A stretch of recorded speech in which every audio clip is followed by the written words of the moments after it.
सूरत हाल पे इस breaking news पे बात करेंगे। सीनियर जर्नलिस्ट शिराज खान ने हमें ज्वाइन कर लिया। अस्सलाम वालेकुम, बहुत शुक्रिया आपके वक्त का। ये ताज़ा तरीन इतलात आ रही हैं कि कतर की जानिब और कुछ मिसाइल इराक की जानिब भी ईरान से लॉन्च किए गए हैं, फायर किए गए हैं। अब जब ये सवाल उठ ही रहे हैं तो सवाल तो ये भी उठेगा कि यूएस मिलिट्री बेसिस यहाँ पर कर क्या रही हैं। लेकिन आप किस तरफ ये सूरत हाल को जाता देख रहे हैं? अब तो कतर हो, इराक हो, बहरीन हो, सबको तैयारी कर लेनी चाहिए क्योंकि ईरान ने तो अपने ऑपरेशन का नाम भी रख दिया है बशार अल फतह। बिस्मिल्लाह रहमान रहीम। बहुत शुक्रिया नीलम। मैंने आप ही के प्रोग्राम में कहा था जुमे वाले रोज कि हमला होगा और ईरान की सरजमीन के ऊपर, और अमेरिका ने फैसला कर लिया है। तो हम लर्न कर रहे हैं बहुत सारी चीजें।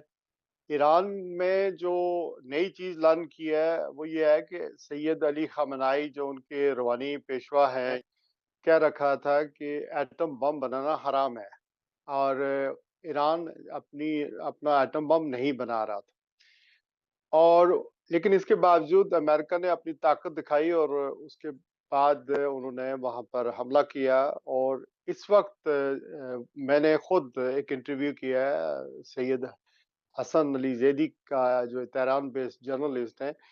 तो उन्होंने मुझे ये खबर दी कि 3 महीने पहले ईरान को ये पता चल गया था कि उनका जो जोरी प्रोग्राम है वो पीसफुल मीनिंग के लिए है, डिफरेंट पर्पसेस के लिए है। और उन्होंने 3 महीने इससे पहले ही जो ताबकारी वाले आलात हैं वहां से निकाल लिए थे। अब ईरान की जो अवाम थी उस, या जो रजीम है उसके ऊपर अवाम इतनी ज्यादा खुश नहीं है। लेकिन 13 जून को जब ईरान पर हमला किया इसराइल ने, एक ऐसे वक्त में जबकि ईरान मुज़ाकरात और तावन और सारी बातें मान रहा था, और फिर 15 तारीख को जून को भी यानी मुज़ाकरात होने थे बराह रास्त अमेरिका से ओमान में।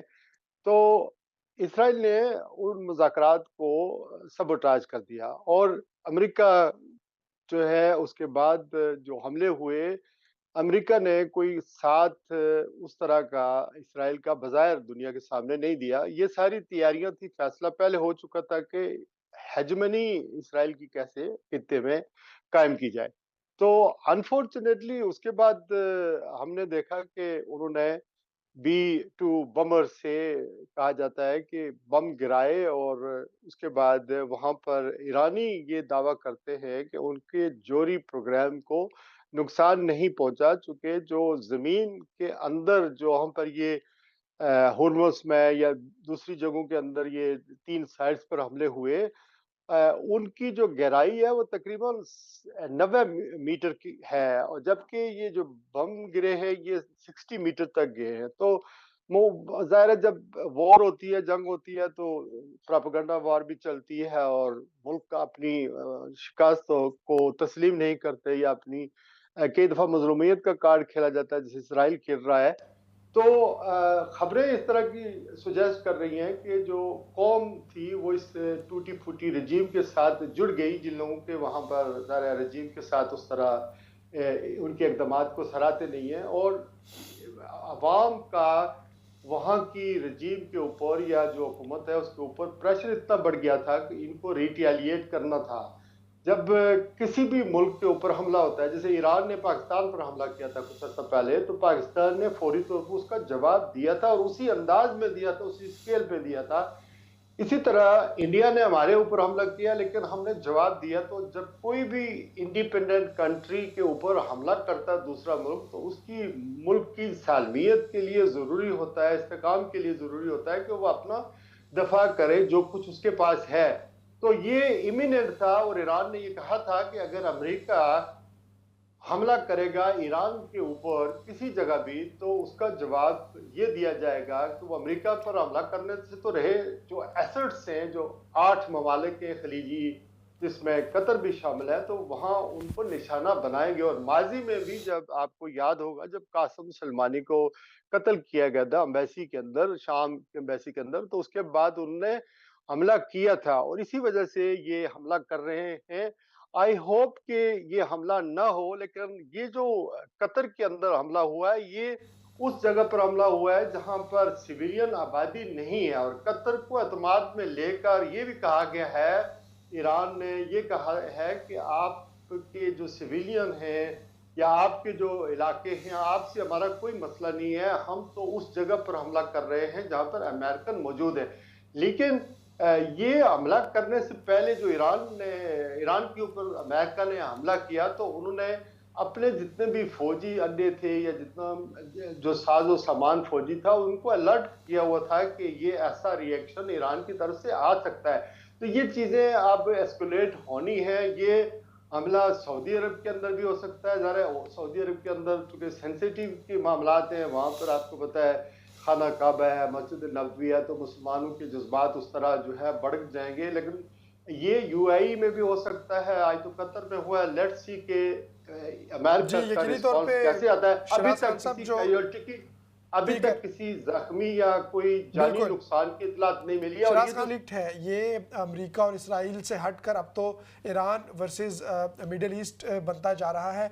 आपको लगता है कि ऐसा कुछ हो सकता है? और अगर ईरान जैसे हमने आज देखा कि कतर को निशाना बनाया है, इराक की इतलात है मज़ीद कहीं पे, चाहे वो यूएस बेसिस के नाम पर ही, लेकिन अगर ईरान इस तरह का मामला करता है तो ये बहरहाल उन ममालिक की जो फ़ज़ाई हदूद है उसकी खिलाफ वर्जी होगी, उनकी जो सालमियत है उसकी खिलाफ वर्जी होगी, तो फिर वो भी हक बजानिब होंगे ईरान के ऊपर कुछ अटैक करने या अपना जवाब देने के लिए। तो ये तो फिर अमेरिका और इसराइल को भूल के ये खित्ते के तमाम ममालिक आपस में लड़ पड़ेंगे।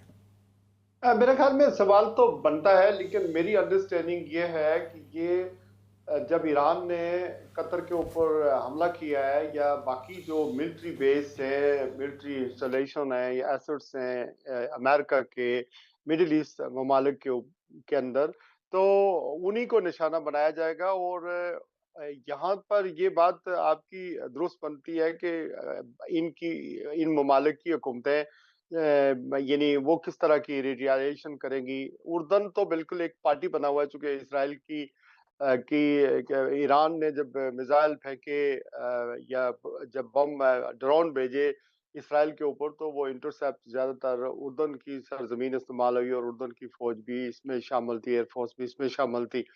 लेकिन जहाँ तक यहाँ की हुकूमतों का ताल्लुक है, maybe I am wrong, लेकिन उनको अमेरिका ने एतमाद में लेकर, यूएई है, सऊदी अरब है, या मिडिल ईस्ट के जो जितने भी ममालिक हैं, इराक हो गया, लीबिया हो गया, तो ये या सीरिया के अंदर एक बराइनाम किस्म की एक हुकूमत पॉपेट किस्म की बिठाई गई है। ये सारी जो हुकूमतें हैं, ये ऑब्वियसली कंप्लीट अमेरिका के नरगे में हैं और इनका अपना स्टांस कोई ज्यादा नहीं है। आपको पता है कि डोनाल्ड ट्रंप ने हाल ही में मिडिल ईस्ट का दौरा किया था, वो इसी कतर में इसी मिलिट्री बेस के ऊपर इसी जगह गए थे जहां आज हमला हुआ है। अगरचे ये शहरी आबादी से दूर है और अभी कोई किसी किस्म की जानी या माल का नुकसान, जानी तौर पर किसी नुकसान नहीं मतलब उसकी इतला नहीं मिली है कोई जानी नुकसान होगा यहाँ पर या हुआ होगा भी, तब भी जो खबरें हम सुन रहे हैं, हम तक जो पहुंच रही हैं, वो अभी फिलहाल नहीं बताएंगे। ये इट्स टू अर्ली टू से, अभी सारी चीजें एनालाइज होनी है। लेकिन ये चीज कितने दूर तक एस्केलेट होगी, आपको पता है कि जो ये हुकूमतें हैं मिडिल ईस्ट की, ये सारे लोग तो कहीं और खड़े हैं, उनके जज्बात और एहसास और खड़े हैं। पाकिस्तान के आर्मी चीफ या फील्ड मार्शल ने मुलाकात की थी, उनको भी बता दिया गया होगा कि ऐसे होने वाला है। और फिर ईरान जो है उसको भी पता था कि यहाँ पर अमेरिका यानी जरूर हमला करेगा, इसीलिए वो ये कह रहे हैं, क्लेम कर रहे हैं कि 3 महीने पहले ही उन्होंने अपने जो जोरी जी जो जो मवाद था वो ताबकारी वाला या जो खतरनाक था वो वहां से मूव कर लिया था या महफूज मकाम पर पहुंचा दिया गया था। अब दावे यही किए जा रहे हैं कि ईरान की तरफ से कि हम सब जगहों को निशाना बनाएंगे और ये उस रजीम को या हुकूमत को भी ये करना पड़ रहा है कि हर मुल्क अपना अपने दिफा में खड़ा होता है। लेकिन जो आपका सवाल है, मुझे नहीं लगता कि ये ईरान वर्सेस दिगर जो ममालिक हैं उनके दरमियान एक जंग किसी फजा पैदा होगी। लेकिन ये जरूर है कि मुसलमान ममालिक का सरमाया मुसलमान ममालिक की सरजमीन इस तबाही के लिए इस्तेमाल होगी और मुसलमान ही जी। ज़्यादातर इसमें मरेंगे, शहीद बिल्कुल। होंगे। जी। अच्छा, मैं आपसे ये पूछना चाह रही हूँ कि जैसे कतर की जानिब से भी ये स्टेटमेंट सामने आ रही है कि we have a right to respond, और मैं आप अब ये राइट टू रिस्पॉन्ड कैसे डिफाइन होगा, क्योंकि हर कंट्री के लिए राइट टू जो सेल्फ डिफेंस है उसकी डेफिनेशन मुख्तलिफ हो जाती है। अब कतर में एक अगर बेस मौजूद है और वहाँ से जो ईरानी मिसाइल इसराइल की जानिब जा रहे होते हैं उनको इंटरसेप्ट किया जाता है या उनको रोका जाता है, तो फिर कतर तो शामिल हो चुका है। अगर इराक से ऐसा हो रहा है तो फिर इराक तो शामिल हो चुका है इस जंग में। बहरीन से अगर ऐसा होता है तो बहरीन तो शामिल हो चुका है।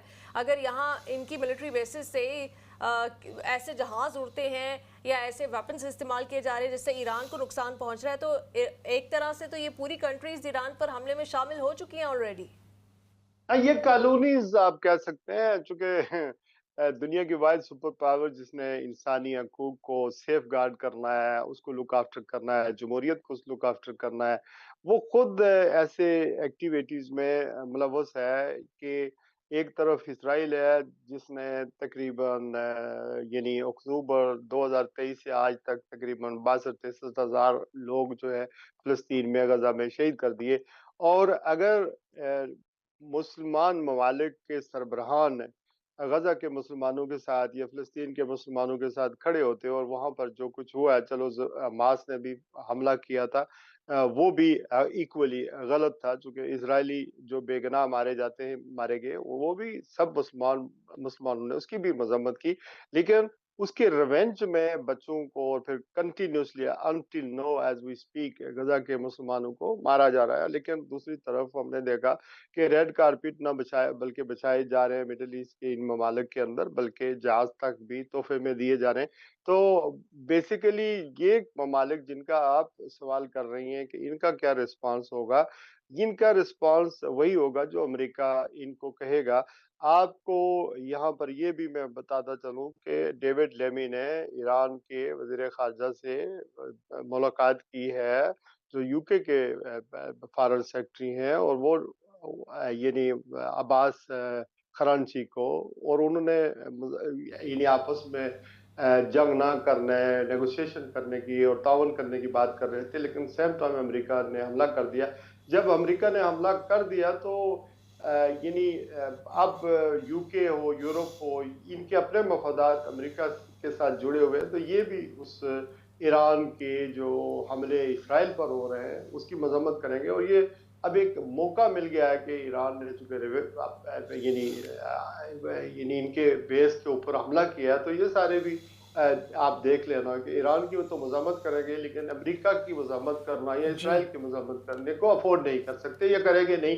ये है डबल स्टैंडर्ड, इससे ज्यादा मैं नहीं कहना। अच्छा शिराज खान साहब, क्या ये भी पॉसिबल है कि हमने देखा कि जब अमेरिका ने हमला किया और ईरान की तंसीबात को निशाना बना लिया और अमेरिका ये दावा कर रहा है कि हमने पूरा जो एटमी प्रोग्राम है उसको तकरीबन ख़त्म कर दिया, ईरान की जानिब से ये कह रहा है कि हमने तो पहले ही जो जो यूरेनियम था वो कहीं और मुंतकिल कर दिया था, तो दोनों जो हैं वो अपनी एक विन विन सिचुएशन दिखा रहे हैं। तो क्या ये मुमकिन है ईरान ने जो हमला कर दिया यूएस बेसिस के ऊपर, उससे यूएस का जो इक्विपमेंट है, जो वहाँ पे उनकी दिफाई तनसीबात है, उसको नुकसान हो या ना हो, लेकिन ईरान ये क्लेम कर ले कि हमने अपना जो रिवेंज है वो ले लिया और यूएस की जानिब से मज़ीद जो एग्रेशन है उसका मुजाहरा ना किया जाए? तो क्या ये पॉसिबल है कि ये चीज़ यहीं पर डिफ्यूज़ हो जाए? और ये जो मनाजिर नाज़रीन आप इस वक्त भी स्क्रीन पर देख रहे हैं, ये वो मिज़ाइल से जो ईरान की जानिब से दागे गए इराक की कतरी सरजमीन के ऊपर और वहाँ पे जो यूएस बेसिस हैं उनके ऊपर, और उनको फिर इंटरसेप्ट किया गया,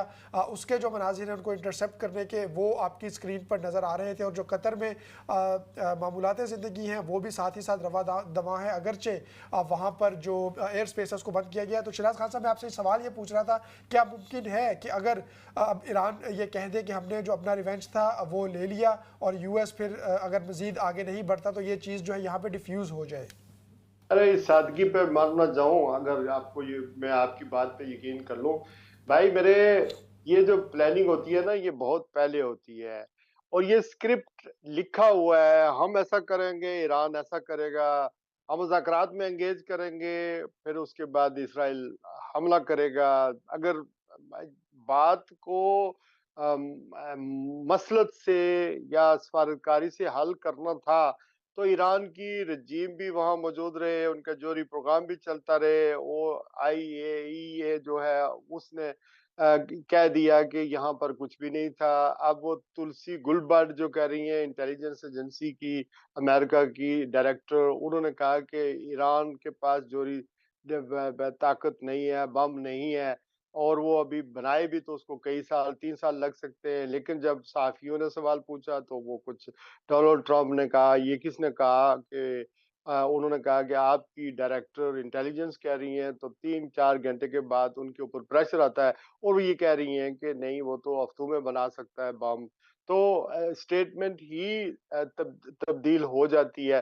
तो ये स्क्रिप्ट लिखा हुआ है, ईरान का जोहरी जो प्रोग्राम है उसको तबाह करना है, वहाँ की रजीम को चेंज करना है, इसराइल की हेजेमनी को कायम करना है, बालादस्ती को कायम की करना है हेजमनी खित्ते को के कायम अंदर। करना है, लेकिन यहाँ हाँ, पर तो बस। हमें ईरान की हेजमनी कायम होते दिखाई दे रही है, क्योंकि ये भी पता चल रहा है कुवैत में, बहरीन में, UAE में सायरन बजाए जा रहे हैं, मुख्तलिफ जगहों पे एयर स्पेसेस बंद की जा रही हैं। तो पूरा फ्लाइट ऑपरेशन इस खत्ते का, यहाँ से मुख्तलिफ ममालिक की कनेक्टिंग फ्लाइट्स होती हैं, वो सब कुछ अगर यहाँ पे रुक जाएगा सिर्फ इस वजह से कि ईरान किसी भी वक्त किसी भी US मिलिट्री बेस पे अटैक कर सकता है, तो ये तो ईरान की हेजमनी यहाँ पे मुझे ज़्यादा होती दिखाई दे रही है। इसराइल को भी जो नुकसान पहुंचा, इससे पहले हमने कभी इसराइल को इतना नुकसान पहुंचते नहीं देखा, तो ज़्यादा तो ईरान इस वक्त अपर हैंड पे दिखाई दे रहा है इस रीजन में।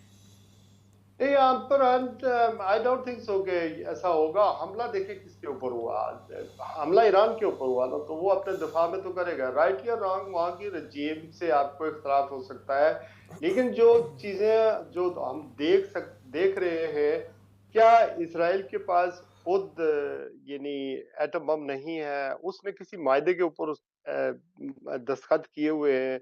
क्या यूके के पास, इंडिया के पास, अमेरिका के पास, चाइना के पास, रशिया के पास क्या एटम बम नहीं है? इन सब ममालिक के पास एटम बम है। तो इन लोगों ने क्यों रखे हुए, बनाए हुए? पाकिस्तान, ये सारे ममालिक ने क्यों बनाए? अपने दफा के लिए रखे हुए।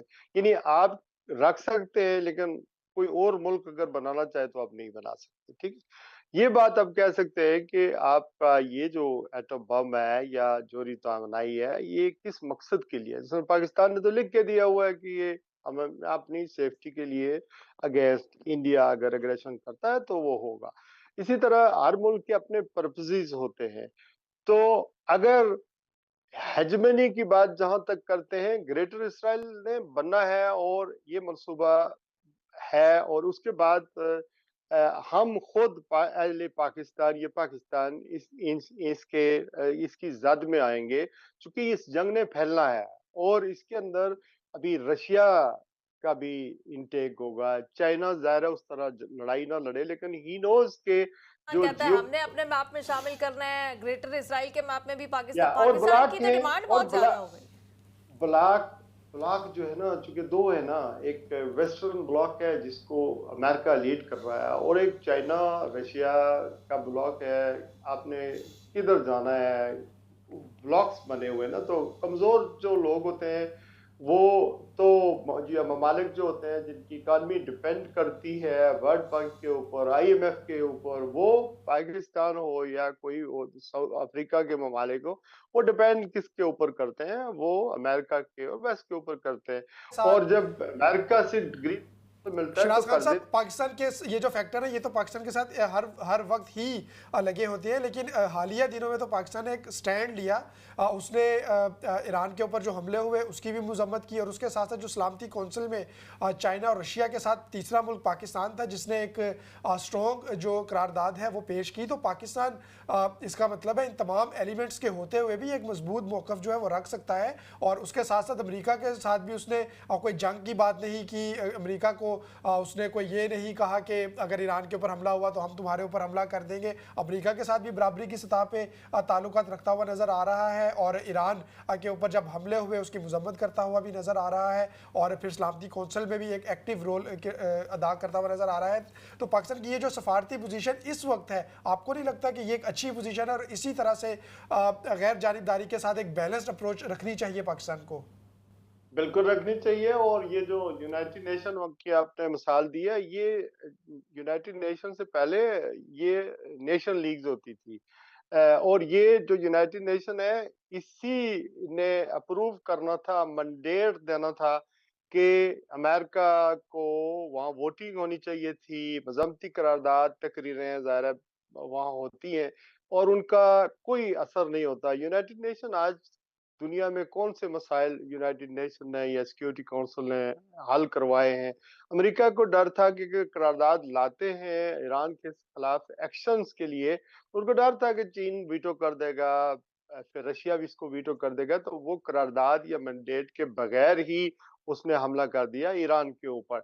अब आप ये देखें कि पाकिस्तान इस जंग से किस तरह लाताल्लुक रह सकता है।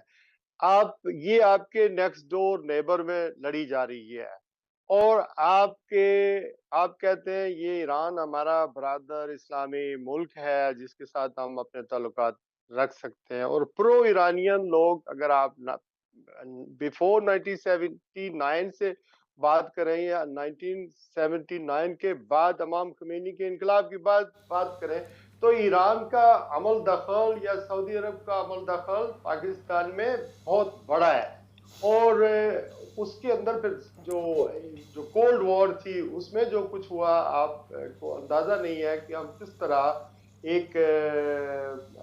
एक हमने प्रॉक्सी लड़ी है 2 मरतबा जनरल परवेज मुशर्रफ के दौर में और फिर यानी ज़ियाउल हक के दौर में जब सोवियत यूनियन ने हमला करके यहाँ पर अपनी हुकूमत कायम कर दी थी अफगानिस्तान में, तो हम किस तरह अमेरिका की प्रॉक्सी बने थे और हमने क्या किरदार अदा किया था। ये अमर बहीदा इतिहास नहीं है। अगर जंग होती है और जो अमेरिकन बूट्स हैं वो अगर ईरान के सोइल पर उतरते हैं तो ये अमर बहीदा इतिहास नहीं है कि अमेरिकन बूट्स में क्या उतरना है ईरान के सरजमीन पे। अमेरिकन बूट्स तो जहां जहां मौजूद हैं ईरान ने चंद ही घंटों में हिलाकर रख दिया है। बहरीन में, कुवैत में, कतर में, इराक में, सीरिया में, हर जगह सायरन्स बजाए जा रहे हैं अमेरिकी बेसिस के ऊपर। तो ईरान ने तो हिला कर रख दिया। आपको लगता है कि अब कोई प्रेशर आएगा? ये तमाम कंट्रीज पहले भी यकीनन चाहती हैं कि डी एस्केलेट हो सिचुएशन, लेकिन अब वो कहेंगी कि हमारे तो अपने सर्वाइवल खतरे में पड़ गए हैं। इस वक्त तो मुझे ईरान एक काफ़ी ज़्यादा स्ट्रॉन्ग पोजिशन पर दिखाई दे रहा है। ये आज इसको आपने ठीक तरह से पकड़ा है कि आज ईरान के जो वज़ीर ख़ारजा हैं उन्होंने रशिया के वो मास्को में थे और उनकी वहाँ मुलाकात भी हुई है सदर पुतिन से और बाकियों से भी। तो हो सकता है कि इसके अंदर रशिया की बहुत चूँकि अगर रशिया और चीन इससे लाताल्लुक रहते हैं और ईरान को इसी तरह उसके ऊपर हमले हो जाते हैं, तो आने वाले दिनों में मिडिल ईस्ट के अंदर फिर रशिया और चीन का क्या किरदार रह जाएगा? तो उनके अपने स्टेट इन 2 ममालिक के भी हैं। लेकिन मुझे जो प्लान जो मैंने पढ़ रखा है या मैं जिसको असेस कर रहा हूँ या फोरसी कर रहा हूँ, वो ये है कि ईरान के को तोड़ना है। ईरान में आप फिर बलूचिस्तान सेक्टर भी ले लें, अस्फान सेक्टर भी ले लें। इन्होंने ईरान को तोड़कर रजीम चेंज करके ईरान को कमज़ोर करना है और ये मंसूबा है ताकि इस्राइल के खिलाफ कोई यानी खित्ते के अंदर कोई खड़ा ना हो सके। लेकिन ईरान को अगर मदद मिलती है मिलिट्री वाइज कहीं से भी असिस्टेंस मिलती है तो ये जंग ज़्यादा यानी फैल सकती है और अगर यहाँ की इंटेलिजेंस एजेंसियाँ या अमेरिका की इंटेलिजेंसियों को ऐसा लगा कि इसमें रशिया इन्वॉल्व है, इसमें चीन इन्वॉल्व है और असिस्टेंट कर रहे हैं मिलिट्री वाइज, तो ये मुमकिन है कि ये बात नेगोशिएशन पे चली जाए और ईरान अपना जो जो गुस्सा है वो निकाल ले हमला करके। जो अमेरिकन फौजी हैं जो बेस है वहाँ पर हमला करके अपना गुस्सा निकाल रहे, अपनी आवाम को भी मुतमईन कर ले, फिर हो सकता है डिप्लोमेसी फंक्शन करे। और एज वी स्पीक ये चीजें ऑब्वियसली डिस्कस हो रही है। आपने हमें ज्वाइन किया, बहुत शुक्रिया।